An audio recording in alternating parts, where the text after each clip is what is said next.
टाडा मामले का आरोपी 37 साल बाद गिरफ्तार। वलसाड़ पुलिस ने ऑपरेशन हंट के तहत चंद्रभान सिंह को यूपी के फतेहपुर से गिरफ्तार किया। वलसाड़ पुलिस को ऑपरेशन हंट के तहत एक बड़ी कामयाबी मिली है। पुलिस ने 37 साल से फरार चल रहे टाडा मामले के आरोपी चंद्रभान सिंह चौहान को उत्तर प्रदेश के फतेहपुर जिले के चांदपुर इलाके से गिरफ्तार किया। वर्ष 1989 में वलसाड़ सिटी पुलिस स्टेशन में टाडा एक्ट के तहत मामला दर्ज किया गया था। चंद्रभान सिंह और उसके साथी मुनीलाल अयोध्या प्रसाद पर वलसाड़ में हथियारों के साथ एक अपराध की साजिश रचने का आरोप था।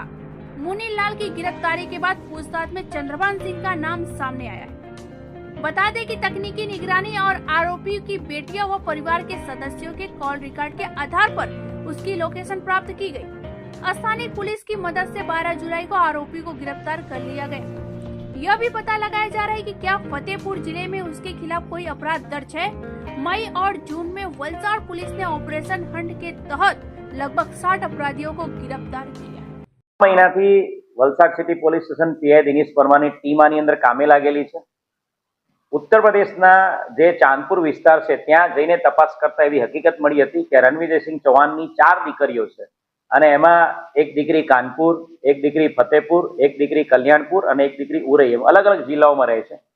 ત્રણે ત્રણ ચારે ચાર જે જિલ્લાઓ છે ત્યાં તપાસ કરવામાં આવી હતી અને એ તપાસ કર્યા બાદ એ જે દીકરીઓ છે, એના જમાઈ છે, એના પરિવારના અન્ય સભ્યો, એ તમામ લોકોના સીડીઆર એનાલિસિસ કરવામાં આવ્યા હતા, ટેકનિકલ એનાલિસિસ કરવામાં આવ્યું હતું અને એક ચોક્કસ હકીકત જે મળી હતી કે આ આરોપી છે એ 12મી જુલાઈની આસપાસ એ ચાંદપુરમાં પોતાના વતનમાં આવવાનો છે અને ચોક્કસ હકીકત આધારે વલસાડ સિટી પોલીસ સ્ટેશનની ટીમ તાત્કાલિક ઉત્તર પ્રદેશ જવા રવાના થઈ હતી અને લોકલ પોલીસ સ્ટેશન ચાંદપુર પોલીસ સ્ટેશનની ટીમ અને ફતેહપુર ડિસ્ટ્રિક્ટ એસએસપી અનુપ કુમાર સિંહની મદદથી આ આરોપીની ધરપકડ કરવામાં આવી છે।